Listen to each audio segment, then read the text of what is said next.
हाँ, तो कक्षा 7वीं में हम देखेंगे ऊष्मा के बारे में पढ़ रहे थे। तो ऊष्मा में ताप, तो कल देख रहे थे कि जो मानव का ताप है वो थर्मामीटर के द्वारा मापा जाता है और थर्मामीटर के अंदर पारा भरा रहता है। इसमें तापमापी थर्मामीटर कहते हैं।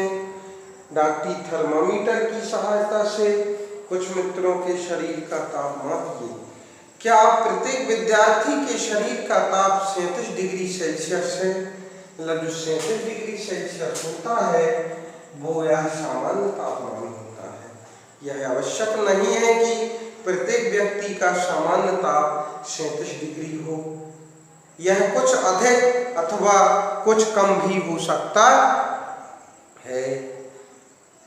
वास्तव में जिसे हम सामान्य ताप नॉर्मल टेम्परेचर कहते हैं वह स्वस्थ व्यक्तियों के विशाल समूह के शरीर का औसत ताप होता है।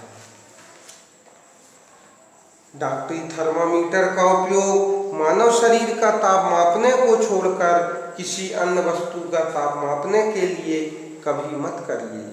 थर्मामीटर को धूप तथा आग के पास रखने से बचाइए, ऐसा करने से यह टूट सकता है।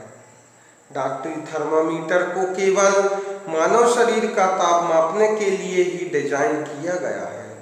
मानव शरीर का ताप संभवतः 35 डिग्री सेल्सियस से कम तथा 42 डिग्री से अधिक नहीं होता। यही कारण है कि इस थर्मामीटर का परिसर 35 से 42 डिग्री सेल्सियस बनाया गया है। प्रयोगशाला तापमापी। अब आता है प्रयोगशाला में ताप मापने वाला प्रयोगशाला तापमापी। तो अब हम अन्य वस्तुओं के ताप कैसे मापते हैं, इसके लिए अन्य तापमापी काम में लाते हैं। ऐसा ही एक तापमापी प्रयोगशाला तापमापी है। आपके अध्यापक इस तापमापी को आपको दिखाएंगे। इसे ध्यान से देखिए तथा इसे मापे जा सकने वाले अधिकतम तथा न्यूनतम ताप को नोट कीजिए। प्रयोगशाला तापमापी का परिसर प्रायः 10 डिग्री सेल्सियस से 110 डिग्री सेल्सियस होता है। प्रयोगशाला तापमापी होता है वो 10 डिग्री सेल्सियस से लेके 110 डिग्री सेल्सियस तक बनाया जाता है। जैसे आपने डॉक्टरी थर्मामीटर में किया था, ठीक उसी प्रकार इस तापमापी के किसी सबसे छोटे भाग द्वारा दर्शाए जाने वाले ताप का मान ज्ञात कीजिए। तापमापी द्वारा दर्शाए गए ताप को ठीक पढ़ने के लिए आपको ताप के इस मान की आवश्यकता होगी। विभिन्न प्रयोजनों के लिए विभिन्न प्रकार के तापमापी प्रयोग किए जाते हैं। मौसम की रिपोर्ट में दिए गए अधिकतम तथा न्यूनतम तापों की जानकारी देने के लिए अधिकतम और न्यूनतम तापमापी का उपयोग किया जाता है। आइए हम देखें कि इस तापमापी का उपयोग कैसे किया जाता है।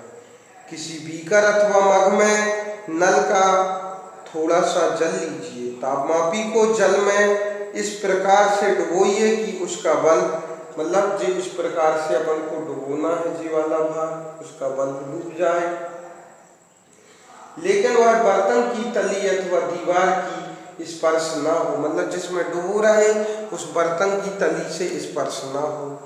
तापमापी को जल में ऊर्ध्वाधर रखिए, मतलब ऐसे सीधे खड़ा रखिए। इसमें पारे के तल की गति को तब तक प्रतीक्षा कीजिए जब तक कि नली में पारे का तल स्थिर न हो जाए। तापमापी का पाठ्यांक नोट कीजिए। यह इस समय जल का ताप है। कक्षा में विभिन्न विद्यार्थी द्वारा मापे गए जल के ताप की तुलना कीजिए। क्या इन मापों में कुछ भिन्नताएं संभव हैं? संभव कारणों पर चर्चा कीजिए। प्रयोगशाला तापमापी का उपयोग करते समय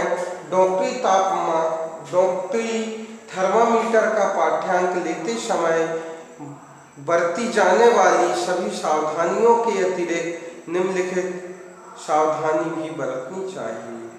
तापमापी को ऊर्ध्वाधर रखना चाहिए, तिरछा नहीं। जैसे चित्र में बताया गया है, तापमापी का बल्ब चारों ओर से उस पदार्थ से घिरा होना चाहिए जिसका ताप मापना है। बल्ब बर्तन की दीवार से नहीं छूना चाहिए। क्रियाकलाप 4.5 इस प्रश्न का उत्तर खोजने का प्रयत्न करते हैं। तो किसी बीकर या मग में थोड़ा गर्म जल लीजिए, तापमापी के बल्ब को जल में डुबोइए, पारे के तल के स्थिर होने तक प्रतीक्षा कीजिए। जब पारे का तल स्थिर हो जाए तो ताप नोट कीजिए। अब तापमापी के जल से बाहर निकालिए, सावधानी पूर्वक देखिए। अब क्या होता है, क्या आप देखते हैं कि जैसे ही तापमापी को जल से बाहर निकालते हैं, पारे का तल गिरने लगता है।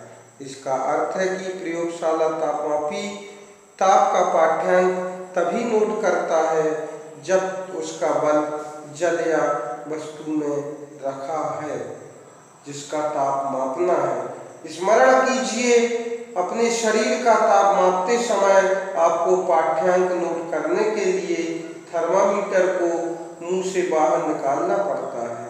क्या तब आप प्रयोगशाला तापमापी को अपने शरीर का ताप मापने के लिए प्रयोग कर सकते हैं? स्पष्ट है कि प्रयोगशाला तापमापी का उपयोग इस प्रयोजन के लिए सुविधाजनक नहीं है। डॉक्टरी थर्मामीटर को मुंह से बाहर निकाल लेने पर पारे का तल नीचे या ऊपर क्यों नहीं होता? किसी डॉक्टर थर्मामीटर का फिर से परीक्षण कीजिए। क्या बल्ब के पास कोई विभव देखते हैं?